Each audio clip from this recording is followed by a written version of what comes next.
guys, welcome to our channel of Sciences and Mathematics. Today we are going to have a discussion on one of the applications of a cross product of vectors. And this discussion, of course, is going to entail application of some of the concepts we have learned in some of our videos. But basically, it's going to have some borrowing from some of the areas that we know, of course, like basic mathematics, where we have learned on how we can be able to find areas of regular figures. Now, in this case, the application of a cross product of vectors is going to be one of the strategies in which we can be able to use in trying to find areas of these regular figures. So in an essence, this particular discussion is going to borrow from the concepts that we have discussed. But of course, we are going to limit ourselves to the application of this cross product that we have said. So without further ado, thank you and welcome. So as I've said, for today's discussion is going to entail one of the applications of a cross product of vectors. And this is going to give us a clue on how we can be able to tackle some of the problems that we are going to encounter, which are related to the one that I've listed on the board. So the problem states that find the area of a triangle determined by the points P1, 2, 2, 0, P2, negative 1, 0, 2, and P3, 0, 4, 3. And these are the 3 points in a three-dimensional space, which forms a regular figure that we have talked about, which is of course a triangle. Now there are different ways in which we can be able to find the area of a triangle, but in this case we are going to limit ourselves to one of the areas, which is basically the application of vectors. And in this case, of course, we are going to borrow some of the concepts that I've already mentioned, which is going to assist us in trying to find out, or maybe on how we can be able to do a relationship between different skills in problem solving. So this is point P2, negative 1, 0, 2, and then we have point 3, 0, 4, 3. So basically, if we try to look at this triangle in a three-dimensional space, if we try to look at the vertices for P1, P2, and P3, we'll assume that these ones have been given those particular points from a point of origin. Imagine a point of origin that we can give as O. So therefore, the reference for point P1, P2, and P3 can be given as such. And therefore, we can be able to indicate that this triangle is made up of the edges of this triangle are made up of vectors, that is P1, P2, and P1, P3. And therefore, for this one, it can as well be from P2 to P3 in that specific direction. So we are also going to see that we are going to use the concept of the origin of those specific points in trying to figure out how we can be able to apply this concept of vectors. Now, having been asked to find the area of this specific triangle,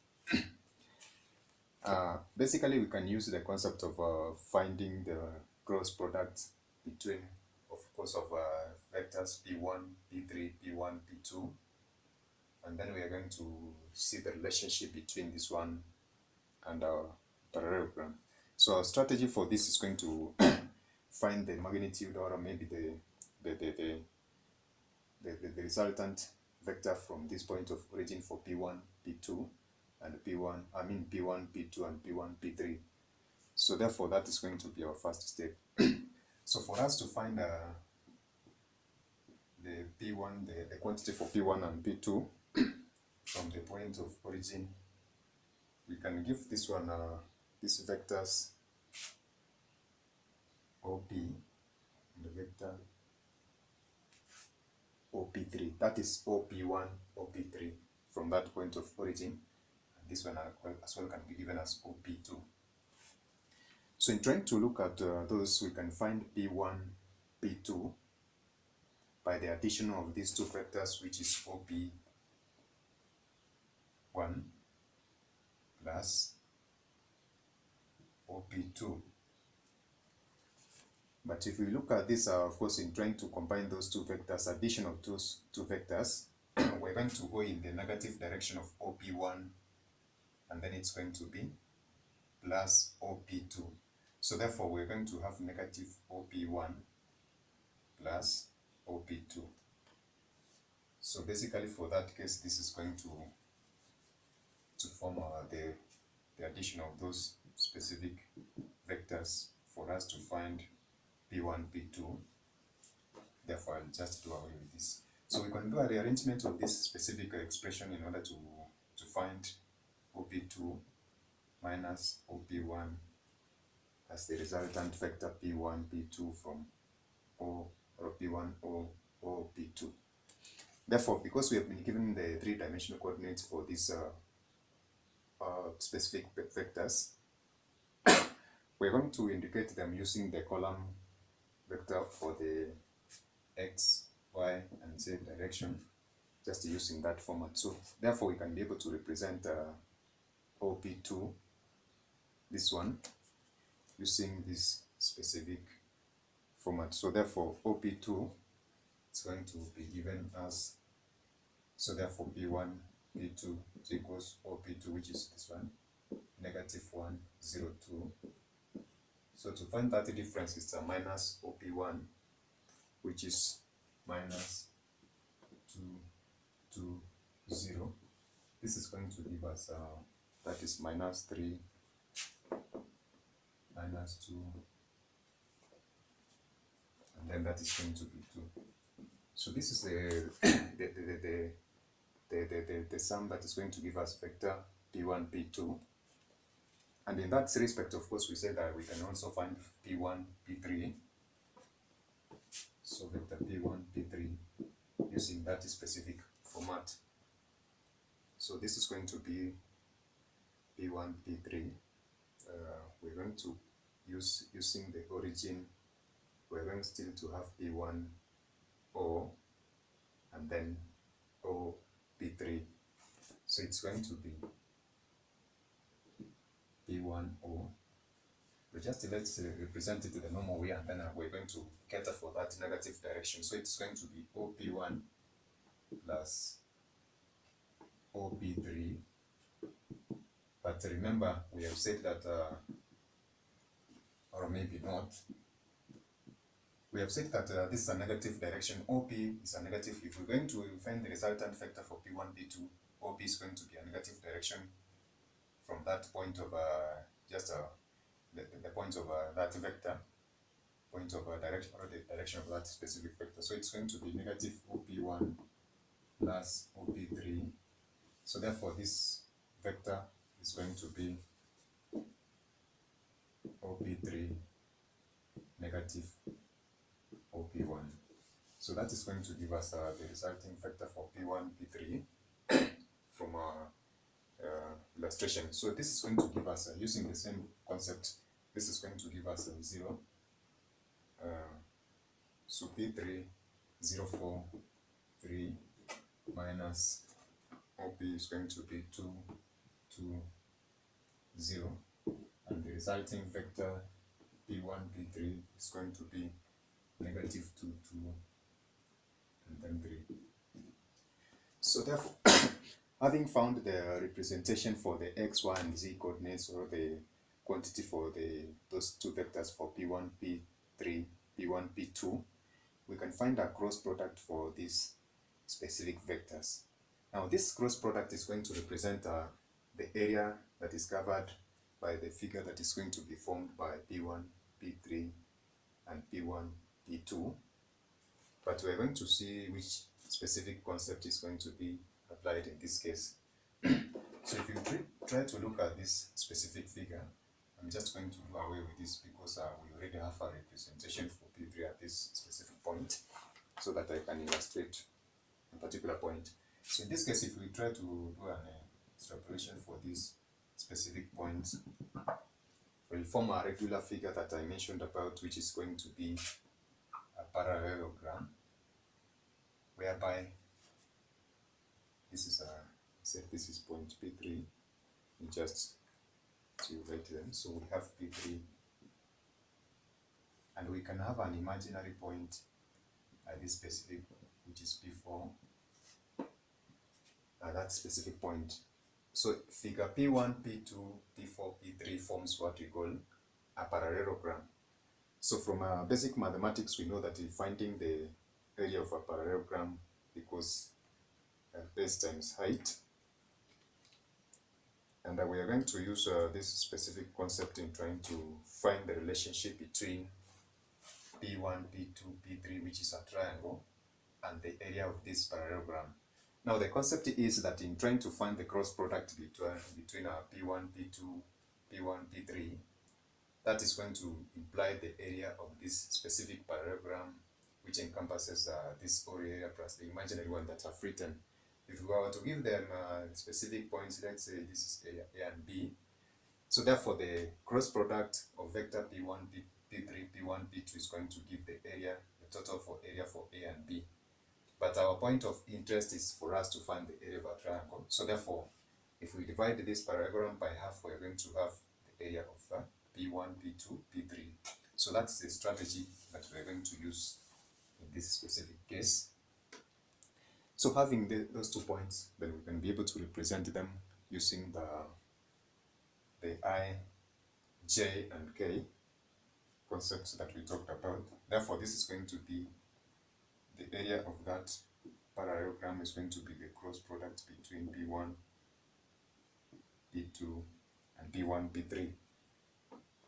The cross of those two vectors. So therefore, this is going to give us I, J, K for these specific components, negative 2, negative 2, 2, and then 2, 3. So using the normal way in which we can find our determinant, we're going to find the area for this specific, or maybe find the cross product for these specific vectors. And this is going to give us can do for the if we do for the I, it's going to be this is negative 6. So this is going to be plus, minus, plus. So this is going to be negative 6 plus, this is 4. And then for the J component, we are going to have, this is negative 9 plus negative 4, and then plus, this is going to be K, this is negative 6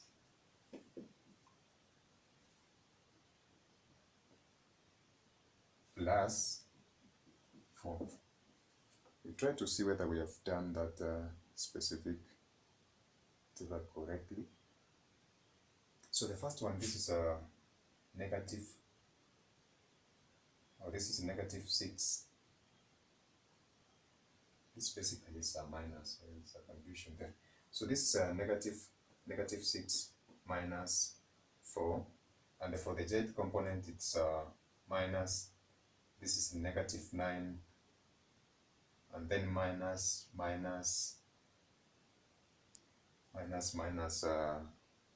4, so this is going to be plus 4, and then it's a difference between those rows. So for the Z component it's minus 6 minus that is 4, so therefore this is going to be a minus. Okay, that is correct now. So for that, we're going to have a representation for that specific vector, whereby it's going to be negative 10 I, this is a minus. So for this 2, it was negative 9 minus 5. So because this is going to be minus 5, so it's therefore going to be plus J. And then the last one, it is plus, that is going to be minus 10K. So basically this is going to give us the cross product for those two vectors. And therefore for us in finding the area, we're going to find the magnitude of this specific presentation for those specific vectors. So this is going to be the modulus for those is going to be the root of I hope we have conversant already with that. 10 squared plus 5 squared plus 10 squared. So the root of that one is going to be the root of 225, which is going to be 15. So we just take an absolute value. This one can be negative or positive, but since we're trying to find an area which is a positive quantity, it's going to be 15.